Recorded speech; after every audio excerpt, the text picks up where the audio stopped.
Hi, everybody, and welcome. My name is Judith Silverman Hodara of Fortuna Admissions. So happy to be here today with Karla Cohen, who has had so many interesting experiences in MBA admissions, most recently at Harvard. And she's jumped in this morning to talk with us a little bit about a reapplication strategy for Harvard. Every year, we can tell you from our experience that a fair portion of the class has applied before. So Karla is going to share with us some ideas about how to go through that process at HBS. Thanks so much for joining us, Karla.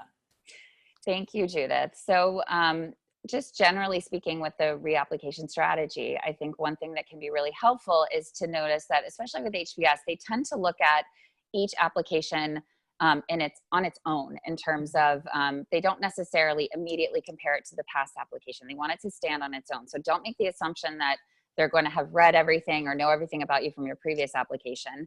You want the core content in terms of like the facts of who you are. That shouldn't change. Your goals can change if needed, because that could have been a part of the process, a part of the problem. But essentially you want to look at kind of overall, where were you in terms of like, get feedback from friends or, admissions consultants are obviously a great source of support in that in terms of being able to understand what went wrong.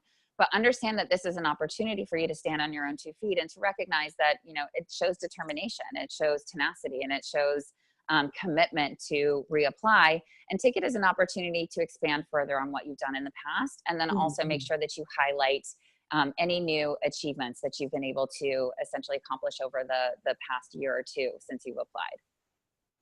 I get often asked, do admissions directors look at last year? What if my goals are totally different?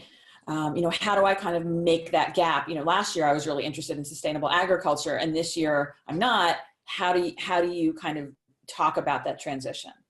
Yeah, it's a great question. I mean, they'll obviously know that you're a reapplicant. That's one of the first things that you check, but it's not necessarily something that they'll read immediately. So you need your application in and of itself to stand, as I said before, stand on its own in terms of like, if you were applying again, they have access to that and can reference it at any point, but they may or may not leverage that until later in the process. Let's say at the interview stage, they may just look at your application and say, this person looks awesome. It's not like a red flag necessarily that you didn't get in years past. And they'll certainly look at other notes or if there's, something that was really, wrong before. But just being a reapplicant itself is not necessarily something that's going to absolutely weigh you down. So it's something that with Harvard in particular, I think that, in many years, it depends on like your chances of admission depend on who you're competing against. So this next year, you might have a different set of people that you may be able to stand out amongst. And so really just work on putting your best foot forward. Your goals, if those change, that's also something that can be understandable. Oftentimes, I think even if they polled the students in their first year as to like at the end of the first year, what have your goals changed? I think most people, probably close to 50%, might have a different sense of what they want to do. I used to love to talk to applicants at graduation, even like, especially in the PhD program. Remember what you said when you joined, what you thought you wanted to do when you came in is often vastly different. So there's an appetite for understanding that those goals can change. Certainly how much they change, there's some barrier, there's some boundaries around that. I would imagine, like if you were to say that, oh, I'm an engineer that wants to go into investment banking, for example, that's a tough move. Maybe you've come up with a more realistic set of goals. Or, it just the fact that they're a little bit different and, it's not necessarily something that will hold you back. Just make sure that you've thought through it and that you have a tactical plan for how that you're going to achieve that. And maybe that was an issue with the first application. Maybe your goals were too vague, or maybe they were not realistic. There's oftentimes a sense of like, they really want to look for a blend of realism as well as ambition. So get advice from other people, look up different individuals who may have followed that trajectory and see, can you identify models of success with the goals that you're looking at that have even gone through the program that you're looking at? That can be, LinkedIn is a great source of looking at different pathways for this, which I think to give you a sense of do my goals make sense? And is this a viable pathway forward? Not that you can't be a pioneer, but it's something to kind of like really think through, that it's not something that you don't have to have the exact same goals. And you can be a little bit different. You can't be a different person altogether, but the core ingredients that you emphasize in terms of your assets can change, if that makes sense. And what about a re-application letter of recommendation? How do you generally suggest that applicants handle that? same people, different people, a revision, an update? What is sort of some of your thoughts on that? It really depends. There's so many variables here that there's hard to have a blanket statement. You know, sometimes applicants have a sense of what their recommenders wrote. It depends on your relationship. You wouldn't want to just submit the exact same letter of recommendation, just updating the date, right? So you would want them Right. to be able to highlight what you've been able to do over the past year if you choose the same individuals. It might be that your recommenders were part of why you didn't get in before.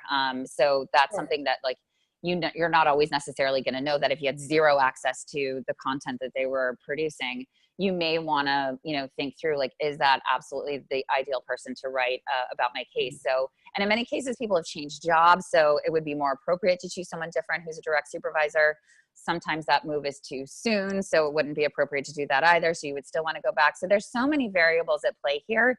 But again, it's about finding someone who's going to be a strong advocate for you, who knows you well, who knows your strengths well, as well as your areas of development well, who can speak with detail and enthusiasm as to your fit for the school and the program.